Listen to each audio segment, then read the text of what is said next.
Assalamualaikum warahmatullahi wabarakatuh. Perkenalkan, nama saya Baraka Sibatsyah, jurusan Ilmu Komunikasi Universitas Terbuka. Pada video kali ini saya akan menjawab tugas dari Ibu Puri Kurniasi, yaitu tentang tom dan logika fallacy atau kesesatan berpikir.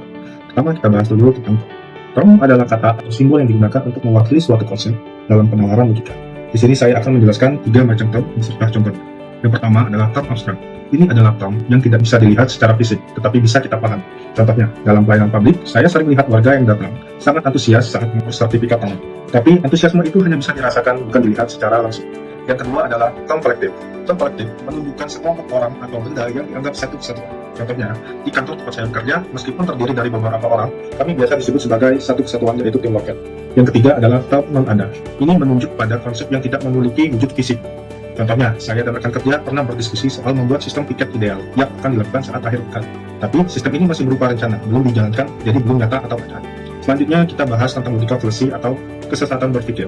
Logika fallacy adalah kekeliruan dalam proses penalaran di mana struktur argumen tampak benar secara formal atau kata-kata yang dipakai tampak logis, tetapi hubungan antara premis dan kesimpulan tidak sah.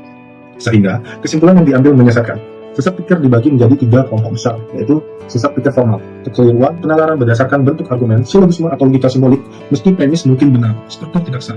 Salah satu contohnya adalah denying the antecedent. Jika database terkoneksi, maka laporan otomatis terkirim. Database tidak terkoneksi, jadi laporan tak pernah terkirim. Padahal, bisa saja laporan dikirim secara manual. Kemudian, sesat pikir verbal. Kesalahan karena makna kata ambigu atau polyphony atau keliru dalam penggunaan istilah. Contohnya, ekivokasi. Formulir dipakai untuk mengisi data pelanggan. Formulir online juga formulir. Jadi formulir online harus dicetak. Padahal, kata formulir tidak harus dalam bentuk cetak atau fisik. Kemudian, sesat pikir material. Kesalahan menalar yang mengandalkan konten argumen, bukan bentuk atau istilah. Sering terkait psikolog pendengar. Berikut beberapa jenis umumnya, yaitu strawman. Contohnya adalah si A berkata, kita perlu meninjau kembali SOP pelayanan agar lebih ramah pengguna. Kemudian B menjawab, jadi kamu ingin semua prosedur dihilangkan dan membiarkan siapa saja masuk tanpa pemeriksaan. Nah, penjelasannya adalah B telah melebih-lebihkan atau misrepresent usulan A, padahal A hanya ingin penyempurnaan, bukan penghapusan seluruh SOP. Lalu kita bahas bagaimana sih cara menghindari logika fallacy. Yang pertama yaitu periksa struktur argumen. Pastikan silogisme hanya mengandung 3 konsep, yaitu subjek, predikat, dan konsep tengah. Kemudian cek validitas bentuk. Kemudian yang selanjutnya, klarifikasi makna istilah.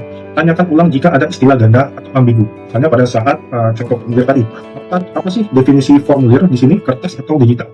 Gunakan satu kata konsisten sepanjang argumen. Kemudian yang ketiga, fokus pada isi bukan pribadi.